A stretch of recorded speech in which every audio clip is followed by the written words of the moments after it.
الحمد لله رب العالمين والصلاة والسلام على رسوله الأمين أما بعد باب كيف التكشف عند الحاجة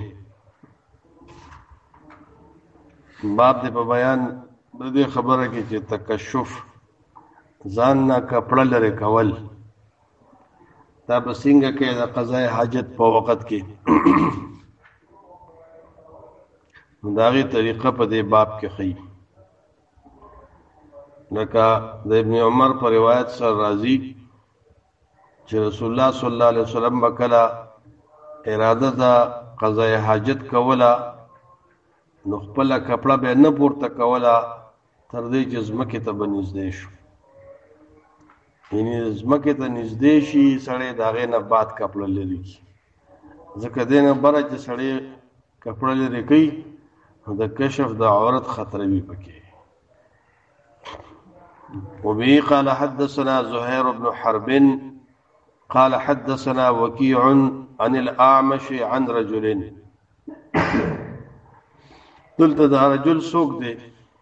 نو یو قول پکې دا دی چې دا قاسم ابن محمد دی او قاسم ابن محمد چې دی دا ثقه راوی دی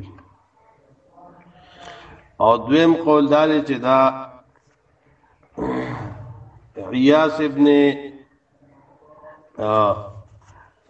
عیاس ابن ابراهیم دی چې دا ضعیف دی دا ضعیف دی نه دي کې دوه قولې چې رجل نه مراد څوک دی یا هو قاسم ابن محمد دی او ثقه دی او یا عیاس ابن ابراهیم دی نه بیا ضعیف دی عن ابن عمر دی روایت کی دا عبداللہ ابن عمر نام ان النبی صلی اللہ علیہ وسلم چی یقینا النبی صلی اللہ علیہ وسلم کان اذا اراد حاجتا او چکل بے ارادہ کولا دا قضاء حاجت لا يرفع صوبه حتى يدنو من الارض نبے پورتکول اخپلا کپڑا تردے پوری جزمہ کی تبنیز دے شو قال ابو داود رواه عبد السلام بن حرب عن الأعمش عن انس وهو ضعيف دا حدیث دا سند په لحاظ سره صحیح لغیره دی ځکه دا دواړه سندونه چې کوم امام ابو داود د دې حدیث د لپاره بیان کړه نو دا دواړه ضعیف دي اول ولی ضعیف دي کوم چې سند سره ذکر کو عن الاعمش عن رجل عن ابن عمر دې کې رجل مجهول له شدا سوکته یو قول دار چې قاسم بن محمد دې بل قول دار چې عیاس ابن ابراهیم دې پته نه لګي نو د رجل مجهول د وجنا دا روایت سندن کمزور شو دویم سند چې قال ابو داود سره دروړې دي نو دو سند شو دا رواه عبد السلام بن حرب عن الأعمش عن انس بن مالك وهو ضعيف سره دا هو ضمیر چا تراجه عبد السلام تا عبد السلام خو ضعیف نه دی دا خو ثقه راوی دی نو څنګه د امام ثقه حافظ من رجال الصحيحين دی نو دا مطلب دا نه دی امام سیوطی وی چې د امام ابو داود دا غرض نه دی چې د عبد السلام ذوب بیانې د مقصد دا چې په دې سند کې اعمش چې روایت کی د انس ابن مالک نه نو دا سند کمزور دی دا سند سره دا کمزور ځکه د اعمش سما د انس ابن ثابت نه ده روایت مرسل له روایت چې دا مرسل له او دارنګه ثابت نه ده نو دیو جن دې سند ته ضعیف ویلی ځکه دې سند کې اعمش روایت کې د چانه د انس نو د سما ثابت نه ده نو ګوره دا دواړه روایت کمزوري شو نو صحیح لغیره څنګه شو صحیح لغیره په دې اعتبار سره شو چې بهقی په سنن کبرا اول جل صفا شپږ نوي کې دا موصولا راوړی دی په سند صحیح سره هغه دا شری اعمش روایت کې د قاسم ابن محمد نه محمد ابن ابي بکر نه هغه روایت کې د ابن عمر نه هغه واسطه په مینس کې څه کړی دا هغه ذکر کړی دا سنن کبرا کې امام بهقي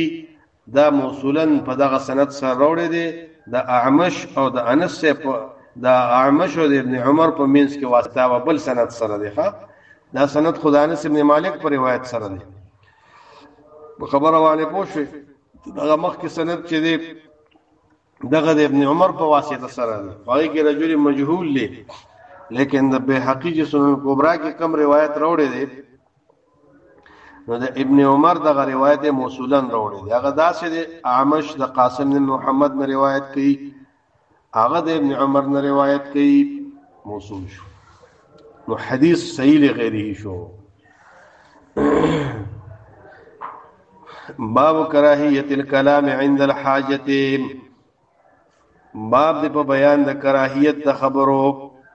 د قضاء حاجت په وخت کې د قضاء حاجت په وخت کې خبره اترې کول دا مکروه منع دي وبه قال حدثنا عبيد الله بن عمر بن ميسرة حدثنا ابن مهدي قال حدثنا عكرمة بن عمار عن يحيى بن أبي كثير عن حلال بن عياس قال حدثني أبو سعيد قال سمعت رسول الله صلى الله عليه وسلم ابو سعید خدری وی چې ما د رسول الله صلی الله علیه وسلم نو ریدلی دي چې فرمایله ابو سعید خدری خپل نوم چې دی سعد ابن مالک ابن سنان دی وی چې ما د رسول الله صلی الله علیه وسلم نو ریدلی دي چې فرمایله لا يخرج الرجلان ندیو زید وسړی یضربان الغایتا ضرب خو په کلام د عربو کې ضرب په معنا د وخلو سره مرাজি او ضربت الارض او ضربت فی الارض په معنا د سفر سره راځي او ويضرب الغایتا کله چې سړی قضاء حاجت ته لاړ شي دلته مراد څه دی یضربان الغایتا یقضیان الغایتا چې قضاء حاجت کوي کاشفین منصوب دی بنا پر حال کاشفین پدا سے حال کی چزان چې پردے لري کړي کپڑے لري کړي عن عورتهما د خپل عورتونو نام یتحدثان او خبرې کوي داسې نه کوي فإن الله عز وجل يمقت على ذلك ذکر الله تعالی خپکیږي په دې باندې غوسه کیږي الله په دې باندې او بل روایت کې راځي د ابن حبان چې لا يقعد الرجلان على الغایت يتحدثان دو کسان په قضاء حاجت باندې نه کینی چې خبرې کوي یرا کل منهما عورت صاحبه هر یو د خپل عورت د بل په عورت نظر وي الله په دې باندې خپګي دا وجه دا قال ابو داود هذا لم يسنده الا عكرمة بن عمار غرض د ابو داود جرح کول په دې حدیث باندې ځکه چې دا حدیث مسند نه ذکر کړي مگر چا عکرمه ابن عمار ذکر کړي دي او عکرمه ابن عمار چې دی متکلم فيه دی راوی کمزور دی خبره باندې پوښي دا حدیث د سند په لحاظ سره ضعیف دی د ضعف پکې درې وجې دي درې علت پکې د ضعف دي اول علت پکې حلال ابن عیاض دی هغه مجهول الحال دی یا مجهول الاسم سوق وی حلال ابن عیاض دی سوق وی عیاض ابن حلال دی او سوق وی چې دا عیاض ابن ابي زهير دی او دا ملي کیږي چې عیاض ابن عبد الله دی ډېر زیات اقوال دي پکې نه لہذا دا راوی پکې مجهول شو دویم اکرمه ابن عمار عن يحيى ابن كثير دا مسترب دی دا څه شی دی دریم لم يسنده الا عكرمته لم يسنده الا عكرمته بل چا نه دا کړي مگر عکرمه کړي لہذا حدیث سے دے سندن ضعیف دے. باب ان يرد السلام وهو يبول. بعد په بیان د دې خبره کې چې آیا سړی د سلام جواب واپس کولی شي په داسې حال کې چې دې بول کوي. چا در باندې سلام واچولو نو د سلام جواب واپس کول په حالت د بولو کې، نو کو چا در باندې سلام واچولو جواب مو ورکو. بعض حالاتو کې سلام اچول یا د سلام جواب ورکول نشته دی. ښه لکه یو سړی په حمام کې دی، غسلخانه کې دی، باتروم کې دی، قضای حاجت کوي، د باندې ادب دار چې سلام اچول نه دی پکار. که چا په وام چولو سلامو نو جواب به نه ورکوي. دا خو منسوسی ځای نه دي که نه. اوس بعض خلک وایي چې لمونځ کوونکي باندې سلام اچول مکروه دي، تلاوت کوونکي باندې، خوراک کوونکي باندې دا خبره کمزوره ده. په دې باندې سلام اچول شي ځکه سلام دعا ده او دعا دغه وخت کې سړی کولی شي، څه بدبدیت نه لري ما سوا د قضای حاجت نه. وبه قال حدثنا عثمان وابو بكر ابن ابي شيبه. عثمان او ابو بکر جدا زامن د چا؟ ابو شيبه. قال دې دوارو فرمایلی دي حدثنا عمر بن سعد عن سفيان عن الضحاك بن عثمان عن نافع عن ابن عمر قال مر رجل على النبي صلى الله عليه وسلم وهو يبول. يصلي پر رسول الله تیر شو فدا سے حال کی چې رسول الله بول کول. فسلم عليه دې سړي پر رسول الله باندې سلام واچو. فلم يرد عليه رسول الله صلی الله علیه وسلم ولا سلام جواب واپس نکو. قال ابو داود وروي عن ابن عمر وغيره. اور روایت کړی شوی د ابن عمر او د غیر د ابن عمر نه چې ان النبي صلی الله علیه وسلم تيمم ثم رد على الرجل السلام. رسول الله صلی الله علیه وسلم دینه بعد قضای حاجت نه چې فارغ شو تیمم ووالو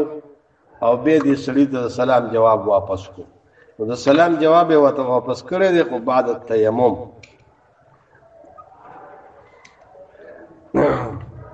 وروي عن ابن عمر وغيره كأبي جهم بن الحارث. او دا په باب د تیمم کې دا دواړه روایت سکړي دي موصولا نه وروړي دي.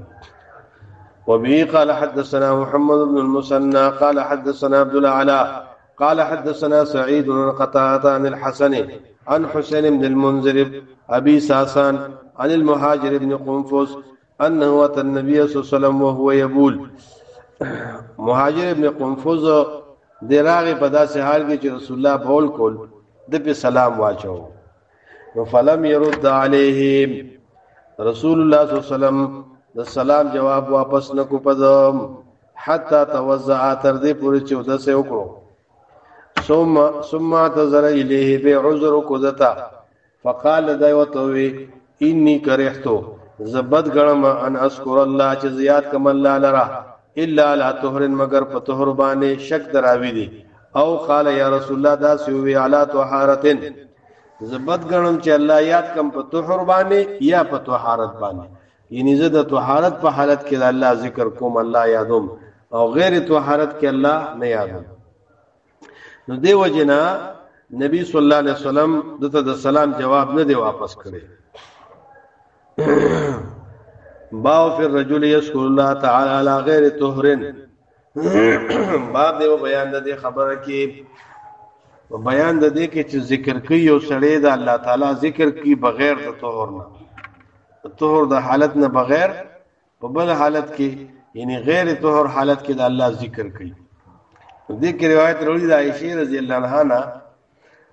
چې رسول الله صلی الله علیه وسلم یذکر الله عز وجل على كل احیانه. په هر یو حالت کې به رسول الله صلی الله علیه وسلم د الله ذکر کولو. او ترمذی کې دا سې دي کان یقرأ القرآن على كل حال ما لم يكن جنوبا. رسول الله صلی الله علیه وسلم په هر حال کې قرآن لوستو کمه بوله چې په جنابت کې نو. پدې کې دلیل دی پدې خبره باندې چې حدث اصغر چې دی دا منې کینه د قرات د قرآن او قرات د قرآن چې دی دا افضل الذکر دی. نو لہذا دا حدیث د صحت په درجه کې اعلی دی جواز لري سره د کراهت نه جواز لري کراهت د کمخ کې حدیث کې کراهت بیان شو کنه مکروه تنزیهی چې وته وي یعنی په کار خدا نه چې سړی په طهارت کې وي سړی په څه کې وي په طهارت اصغر او اکبر دواړو کې د حدث اصغر او حدث اکبر دواړو نه سړی پاک وي خبره باندې پوښوي وکړو یو چا په حدث اصغر نه بعد ذکر د الله کو نو سم مانعت نشتا ولې د قضاء حاجت نه بعد غفران کنه دی راغلی غفران کراغلی دی کنه ناغم د الله ذکر دی کان یذکر الله علی کل احیانهم نو دا دلیل شو چې الله تعالی ذکر په هر یو حالت کې ځکه حدث اصغر چې دام حال من الاحيان لکنه یو حال او یو حین من الاحيان لکنه دی یو ټیم د ټیمونو نه دی کنه دی رسول الله صلی الله علیه وسلم په دې کې څه کړی دی ذکر